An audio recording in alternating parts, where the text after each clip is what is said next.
Everyone. कल का topic था हमारा, जो इससे पहले का वीडियो था उसका टॉपिक था ट्रिग्नोमेट्री।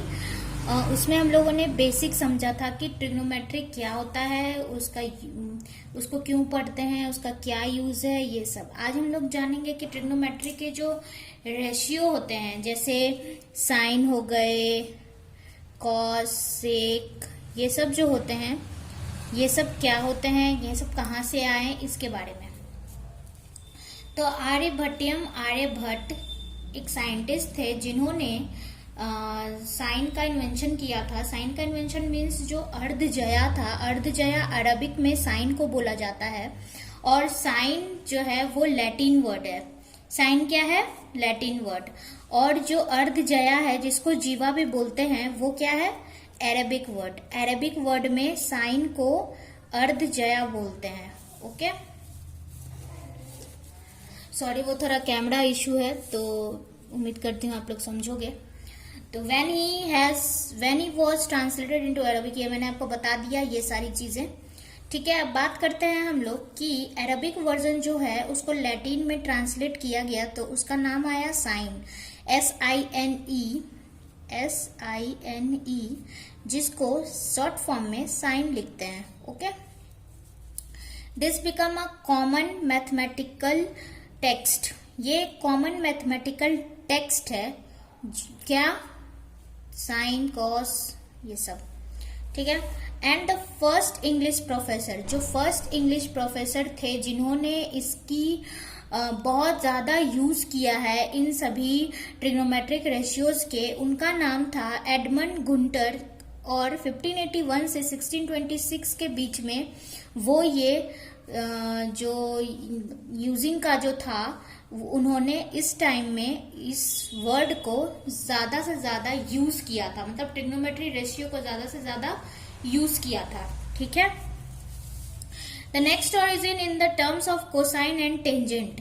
नेक्स्ट ओरिजिन जो कोसाइन और टेंजेंट था, और भी बाकी सारी ओरिजिन जो हैं वो आए थे ट्रिग्नोमेट्रिक रेशियो में। जैसे कि किसी भी सेंटेंस और वर्ड को बनाने के लिए जरूरी होता है ABCD पढ़ना, इसके बिना हम कोई भी सेंटेंस नहीं बना सकते हैं। उसी तरह ट्रिग्नोमेट्रिक रेशियो में बिना साइन, कॉस, सेक, ये सब के बिना आप नहीं पढ़ सकते हो ट्रिग्नोमेट्रिक रेशियो या ट्रिग्नोमेट्रिक आइडेंटिटी या ऑल ट्रिग्नोमेट्रिक। बिना इसके अधूरे हैं, आप नहीं पढ़ सकते।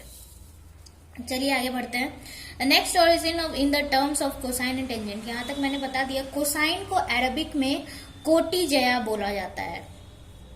कोसाइन इसका लैटिन फॉर्म है। ओके, ठीक है।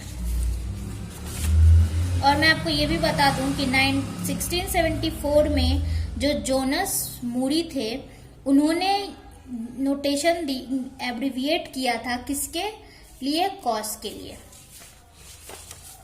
ठीक है, आगे बढ़ते हैं। हमेशा याद रखिएगा, हमेशा स्टूडेंट ये हमेशा गलती करते हैं, मैं उन स्टूडेंट को बता दूं कि हमेशा ये याद रखिएगा कि जो ये साइन हम लोग लिखते हैं, साइन, कॉस, एंगल्स, वो हमेशा ऐसे लिखेंगे, साइन A, कॉस A।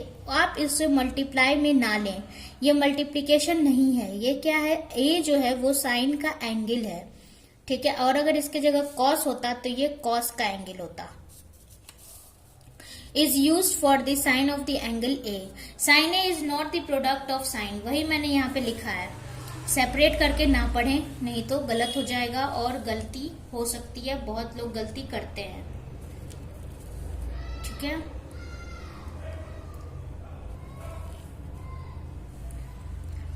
अब आते हैं, हम एक एग्जाम्पल लेते हैं। यहाँ क्वेश्चन उठता है कि how will the trigonometric ratio of angle A in triangle PAM differ from those angle A in triangle CAB और from those in angle QAN। ठीक है, मैंने ये एक एग्जाम्पल लिया है, इससे आपको ये प्रूफ करना होगा कि ये जो दो ट्रायंगल्स हैं ये एक दूसरे से डिफरेंट हैं या नहीं, इसके एंगल एक दूसरे से, इसके एंगल रेशियो एक दूसरे से डिफरेंट हैं या नहीं, वो आपको चेक करना होगा। चेक करना होगा तो चेक कैसे करेंगे? तो स्टार्ट करते हैं। पहला तो ये एंगल है CAB, दूसरा जब हम इसे एक्सटेंड कर देंगे, कुछ भी आप लेट कर सकते हो, मैंने ABCD लेट किया है, ये हो जाएगा QAN। ओके, तो मैंने यहाँ पे AC के बीच में ये मैंने लेट किया है, ठीक है, ये थ्योरम है, मैंने लेट किया है, आप भी लेट करके बना सकते हो, समझ में आए तो ठीक है, कोई डाउट हो तो कमेंट में पूछ लेना। AC के बीच में ये पॉइंट लिया है मैंने P, AC है हाइपोटेनस, इसे मैंने एक्सटेंड कर दिया तो ऑब्वियसली ये हाइपोटेनस ही रहेगा, वो क्या हो जाएगा AQ। अब देखिए यहाँ पे ये जो PM है वो परपेंडिकुलर है किसके, AB के, यहाँ PM जो है वो परपेंडिकुलर है AB के, AQ परपेंडिकुलर है AB के, सॉरी QN परपेंडिकुलर है AB के, यहां से आप देख सकते हैं। उसके बाद क्या करेंगे, आप लोगों ने ज्योमेट्री पढ़ा होगा, तो ज्योमेट्री में आप लोगों ने ये देखा होगा कि बहुत सारा क्राइटेरिया से हम लोग ट्रायंगल सिमिलैरिटी प्रूफ करते हैं। वो ज्योमेट्री का पार्ट है, मैं उधर नहीं जाऊंगी, मैं बस इतना बताना चाहूंगी कि ये दोनों ट्रायंगल को हम लोगों को सिमिलर दिखाना होगा, तभी ये पता चलेगा कि इसका रेशियो सिमिलर है या नहीं। सिमिलैरिटी क्राइटेरिया आप लगाएंगे तो इसमें इस दोनों ट्रायंगल में CAB और PAM में A कॉमन है, तो ये क्राइटेरिया समझ में आ रहा है कि दोनों में A कॉमन है, तो डबल A सिमिलैरिटी क्राइटेरिया लगेगा बोथ ट्रायंगल्स में, ठीक है। तो AM अपॉन AB ये दोनों इक्वल होगा, AM upon AB equal to AP upon AC equal to MP upon BC, ठीक है। वी सी दैट, हम लोग को पता है कि MP अपॉन AP ये टर्म नीचे आ गया, BC अपॉन AC ये क्रॉस मल्टीप्लीकेशन, तो आप इसको साइन ए लिख सकते हैं, बिल्कुल लिख सकते हैं। ये एंगल A है, और मैंने पहले प्रीवियस वीडियो में आपको बताया था कि साइन के टर्म्स में इसका जो सामने वाला होगा उसको लेते हैं, तो यहाँ MP अपॉन AP लिया है और BC अपॉन AC लिया है, इसको साइन ए लिख सकते हैं, बिल्कुल लिख सकते हैं।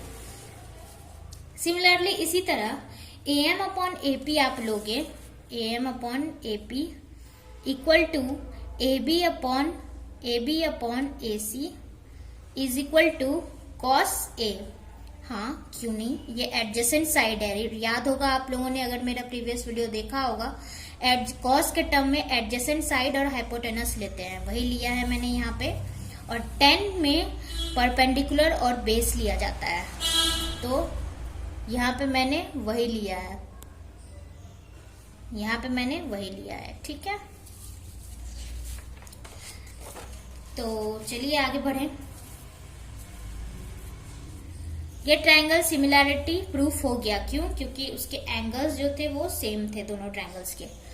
अब ये देखिए हम लोग ऐसे लिख सकते हैं ना, जैसे 2 का स्क्वायर 4 होता है, ठीक है, उसी तरह अगर हम लोग साइन का स्क्वायर करते हैं तो इसको आप 2 का स्क्वायर 4 को आप 2 की पावर 2 लिख सकते हैं, चाहे आप ऐसे लिखें या चाहे आप ऐसे लिखें।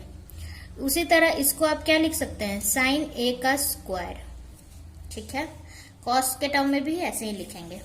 जैसे कॉसेक है, तो कॉसेक का अपोजिट मैंने बताया था साइन होता है, तो कॉसेक का अपोजिट 1/sin, जिसको हम लोग लिख सकते हैं साइन इनवर्स A, इसको ऐसे भी लिख सकते हैं, साइन इनवर्स A ये रहा, इसको ऐसे भी लिख सकते हैं, ठीक है। अब आते हैं हम लोग एक क्वेश्चन पे। एक बात हमेशा याद रखना कि एंगल हमेशा A नहीं होगा, एंगल कुछ भी हो सकता है, B, C, D, angle D, sine D, कुछ भी हो सकता है। बेसिकली एंगल के टर्म्स में थीटा यूज करते हैं, थीटा एक ग्रीक वर्ड है जो एंगल के टर्म्स में हम लोग डोनेट करते हैं, ओके। अब आते हैं क्वेश्चन पे, ये रहा क्वेश्चन आपके सामने, ये क्वेश्चन है, ओके। इस क्वेश्चन को आपको ये करना है कि इस क्वेश्चन को कैसे बनाएंगे। तो देखिए ये एक राइट एंगल ट्रायंगल है, AC हाइपोटेनस दिया हुआ है और परपेंडिकुलर आपको गिवन है, तो ये एंगल A है। साइन A क्या हो जाएगा, BC अपॉन AC, ठीक है। BC अपॉन AC क्या हो जाएगा, साइन A दिया हुआ है 1/3, लेट किया है मैंने 1/3, 1/2 ले लो या कुछ भी ले लो, 1/3 लेट किया है तो ये k मान लिया मैंने और ये 3k। k जो है वो कोई भी पॉजिटिव नंबर हो सकता है। तो ये क्या हो जाएगा, BC अपॉन AC। BC का वैल्यू क्या है k और AC का वैल्यू क्या है 3k। तो यहां से इसकी वैल्यू आ जाएगी, BC अपॉन AC की वैल्यू आ गई। ठीक है, उसके बाद ABC क्या है, रेशियो है। BC का टर्म पता था, AC will be 3k where k is any positive number. एक क्वेश्चन राइज होता है, वो ये होता है कि